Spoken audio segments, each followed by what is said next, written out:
So we head back at home this Monday to face a very stubborn Everton side. I call it a very stubborn Everton side because that's just what they are, right? Everton is one of those teams in the Prem who are there to just annoy people. They don't win things, they don't relegate, because that's like, they always find themselves in a relegation battle for the most part, but they never get to relegate. They always get out of it. So they are a very annoying side. They are there to just annoy people. They don't win anything. They don't relegate people. They don't get relegated. So we face them on Monday at home, and we are going to talk about the game. But before we talk about the game, I want us to talk about our run of games coming up, because we have a very good run of games coming up, right? And if you look at it, there's an opportunity. There is a very big opportunity there. Like, we're looking at a very big opportunity because we've played the likes of Manchester City, we've played Arsenal, we've played Chelsea, we've played Liverpool, we've played Tottenham. That's five of the big. Yeah, that we've already played the big six. Because we are part of it. So we've played everyone from the big six. So we have a very good run of games coming up. We have Everton at home, Crystal Palace away on Sunday. We have West Ham at home, Wolves, Man United at Bournemouth at home, Aston Villa away, Newcastle at home. I'm happy that game is at home because you don't want to play Newcastle at their home, especially with the fact that mbeumo and Amad Diallo is most likely, with Mazwari, is most likely not going to be available for the game. So it's an advantage playing at home. We have Wolves, we have Leeds, we have Burnley before we go on to play Manchester City. This is a very, very favorable run of games.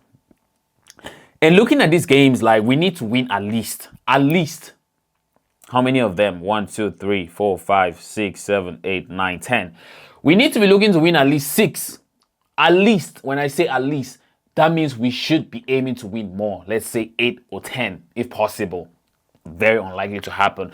But we need to be looking to win at least 6 of this game. We need to put together a good run of wins, a good amount of wins, rack up some points, and get ourselves in the top 4. We've already missed an opportunity in the past 2 games.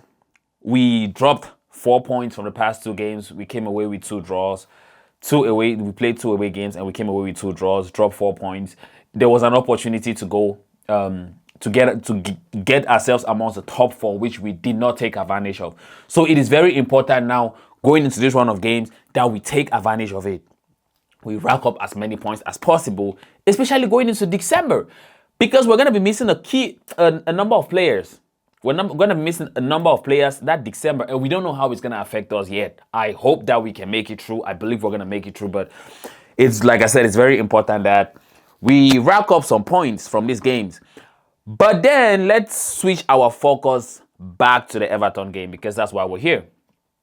So going back to the Everton game, right? Like I said, we're facing a very, very stubborn Everton side, because that's just who they are. They are there to annoy people. They just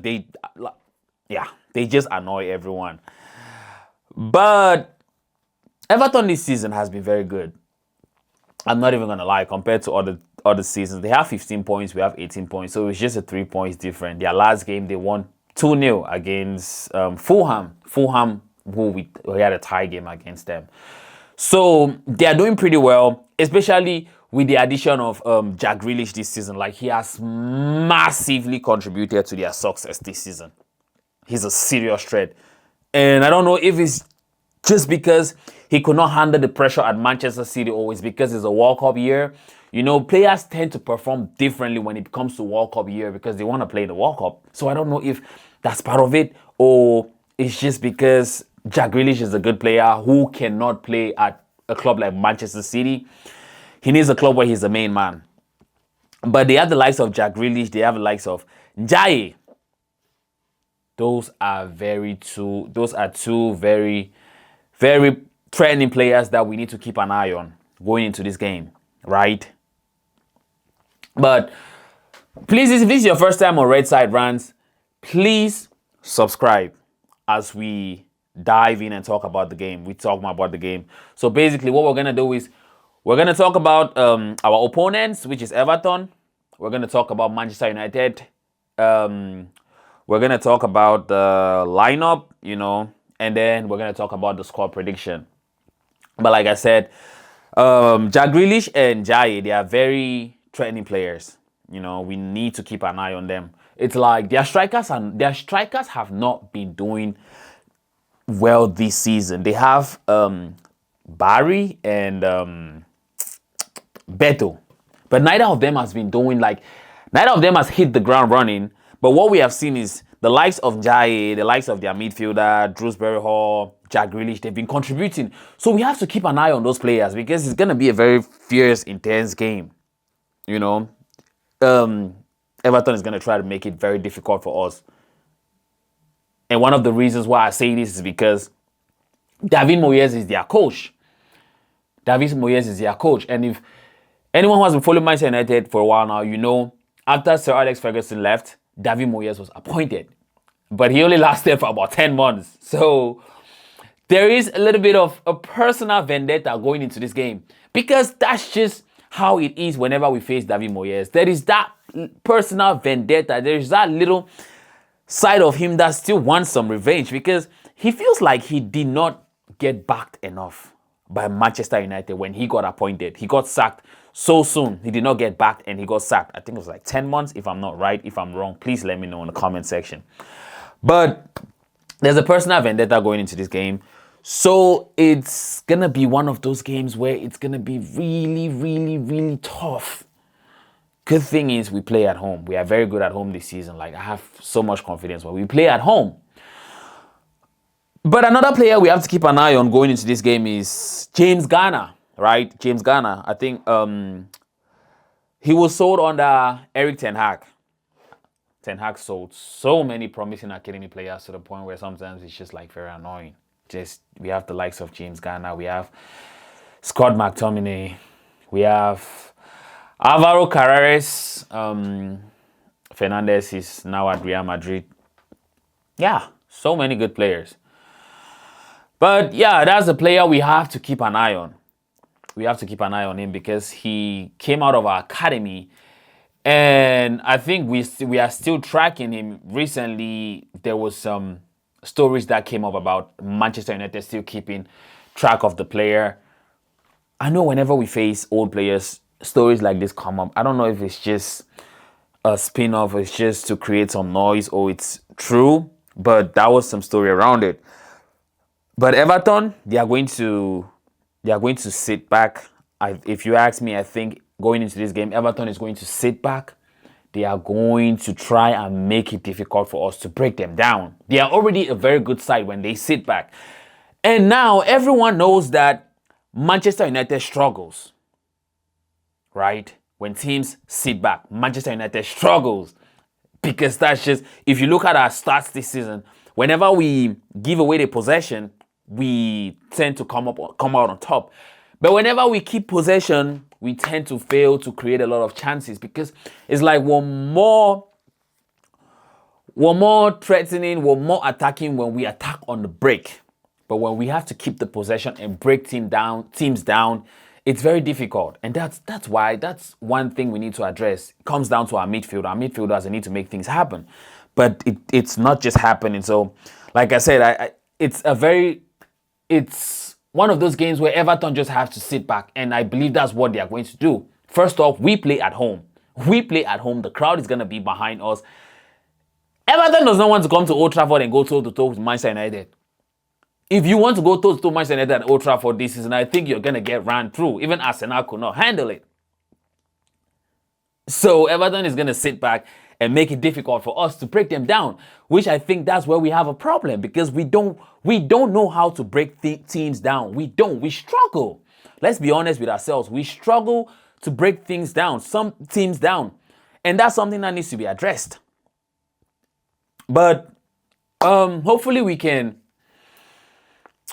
be different in this game, and hopefully we can also have some luck on our side because every game, you don't just need to play well. You also need some luck on your side because you could play well and you're not lucky enough. We've seen it against Arsenal.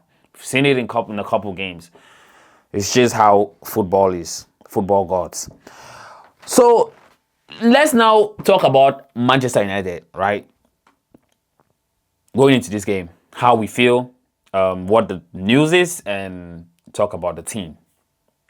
I've already talked about how I think Everton is going to approach this game. I don't think we're going to sit back at home. All I'm going to say, it is very important that we get going from the first minute. When I say we get going from the first minute, I think most times at home we've done that.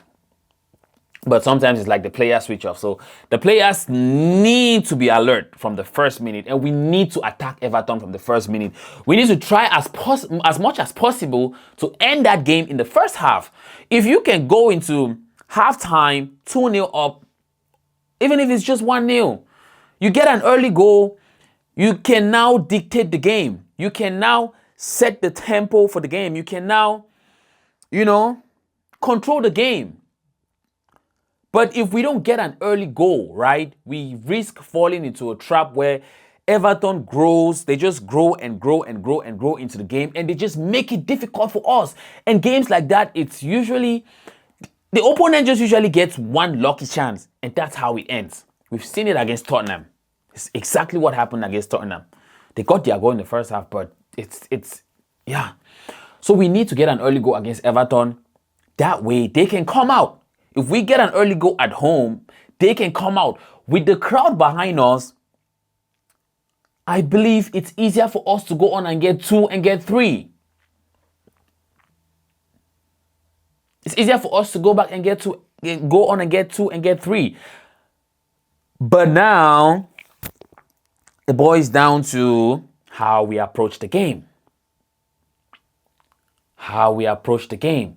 If we give Everton some joy in the first half, they're going to grow into the game. But if we can take the sting out of the game, if we can go into the game, get an early goal, take the sting out of the game, silence the away crowd, then we stand a chance of beating Everton very easily.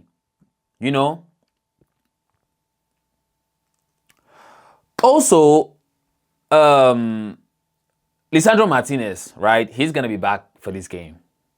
He's going to be back. I don't think he's starting. He's not starting. Let's not even say I don't think. He's not going to be starting this game. But he's supposed to be back after the international break. So I believe he's going to be amongst the subs. He's going to be on the bench. We don't know if he's going to come in. It depends on how the game goes. If the game, let's say we're winning by 2-0, 3-0, we might get to see Martinez come on for like 15, 10 minutes towards the end of the game. He just got back from injury. You don't want to risk it. If it's a tight game, I don't think we're going to see him. But I think he's going to be on the bench.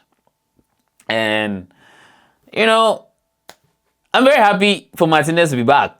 Manchester United official account already posted it on Twitter. When Martinez smiles, when Licha smiles, everyone is happy. So I'm happy that he's back because I know he's going to be contributing massively, especially on our left side. We've spoken about the left side and we've talked about how dominant the left side is. It does not create enough. We rely a lot on the right side. So hopefully he can come in. I don't know if he's going to provide backup for Luke Shaw, or Luke Shaw is going to be the backup for him, or Luke Shaw is going to go to the left wing back position. Those are questions that we're asking ourselves. And I want you to let me know what you think. Is Lisandro Martinez going to come back as the left center back and Luke Shaw goes up to the left wing back? Or is Lisandro Martinez going to be the backup for Luke Shaw? Or is Luke Shaw now going to be the backup for Lisandro Martinez? Let me know what you think. I don't know. So I can't tell you. I don't know how it's going to look like. Looking at it right now, I don't know. But yeah, we will see Martinez in this game, most likely on the bench. Another player we need to talk about is SESKO. One comes back, the other one goes out. SESKO is injured for this game. He came off injured against Tottenham after missing a chance which could have won the game for us, which could have given us all 3 points. And they said he had a knee injury. It's not that bad. It's set to keep him out for about 2 to 3 weeks. Hopefully he's back sooner. But SESKO is not looking good when it comes to his confidence. I think his confidence has been knocked, And it's very important that He has the right people around him. He has the right people talking to him. He's listening to the right things, watching the right things, because it just takes one thing for someone to say for your confidence to go from 100 to 0. From 100 to 0. And we can say that SESKO is a professional. He should be able to handle pressure. He should be able to handle criticism, which I agree. But it's not always the same for everybody. And one thing we need to remember is SESKO is still a young player. The thing is, he's just been around for a while. He's just one of those players who came up on the scene. He burst on the scene like at a young age of like 17. And since then, people have been keeping track of him. So SESKO has not been around that long. I mean, he has been around that long, but SESKO is not an old player. He's young. He's very young, 22. So it's very easy to get in his head. He needs the right people around him. He needs the right people advising him. He needs to watch and listen to the right things. But hopefully he can come back from the injury and bounce back, especially with the run of games that we have coming up. If he can come back fit and put away a couple of chances against the teams that we're going to be facing in the next run of games, that could build some confidence for him. That could boost his confidence. When a striker scores, it's easier for him to score and score and score and score. So, yeah, let's all pray for Martinez and hope he comes back fit. Hope he comes back banging goals. And I'm going to move on to talk about our first 11, right? What would you like to see changed from our first 11 against Tottenham? What would you like to see changed? Personally, I wouldn't want to see anything changed. Personally, I would want to go with the same first 11. At the end of the day, it's down to the manager. But I think there are some players who pick themselves, like the goalie, the 3 center backs, and probably the midfielder. Where we have a conversation now is the attack and the wing backs. And I think Ahmad picks himself even. So it boils down to the left wing back and the attack. That's where we have some conversations. I would love to see the same 11 from that game. But I don't know if we're going to see that same 11. Because the manager likes Dalot, right? The manager likes Dalot. Is he going to bring Dalot back? When I talk about the first 11, let me be clear, right? SESKO he was not even part of the first 11. He came on as a sub. But obviously in this game, we're going to have Mount come back in and Cunha play as a striker. That's what I think is going to happen. Mount is going to come in the 10 and Cunha play as a striker. But like I said, the conversation boils down to the left wing back. Does Dalot come back or Dogu stays? We're going to find out when the manager puts out the formation. But like I said, if you ask me, this will be my first 11. Senelaman's in goal. Back three of Lenny Euro, Matthias De Ligt, and Luke Shaw. I just think they work together perfectly. And they've had so much rest. So, especially Luke Shaw and Lenny Euro. So they should have good games. You go into midfield, Casemiro and Bruno Fernandes. It's just our best midfield pairing. We don't have anybody else. So it's really not a conversation around there. It's no conversation. A right wing back, I would say Ahmad. Left wing back, I would go with Dogu because, like I said, he's not delivering right now, but there is so much potential. And he scored a goal. He scored a goal on international break, playing for Denmark. So there is a player in there whom you can develop to go forward. If he has the right players around him, if he has the right link-up players around him, he could be a threat going forward. With the crosses, with the arriving in the box, he could provide something. So Dogu and my front three, Mbeumo, Cunha, Mount and Mbeumo in the 210s, Cunha as a striker. That's my first 11. You let me know what you would change from the lineup. if you would change anything. And when it comes to the score prediction, right, I would go with a 3-1 win. 3-1 win. I would go with a 3-1 win because I think we just don't keep clean sheets yet. We're not at that point where we keep clean sheets yet. But then we play at home. We play at home, so we're going to have the home crowd behind us. We have a good home record this season. Old Trafford is starting to look like Old Trafford again. So yeah, it's going to be a difficult game for Everton at home. So 3-1 prediction. Let me know what you think in the comment section. Let me know your predictions. And please, if you still haven't subscribed, remember to subscribe to Red Side Rants.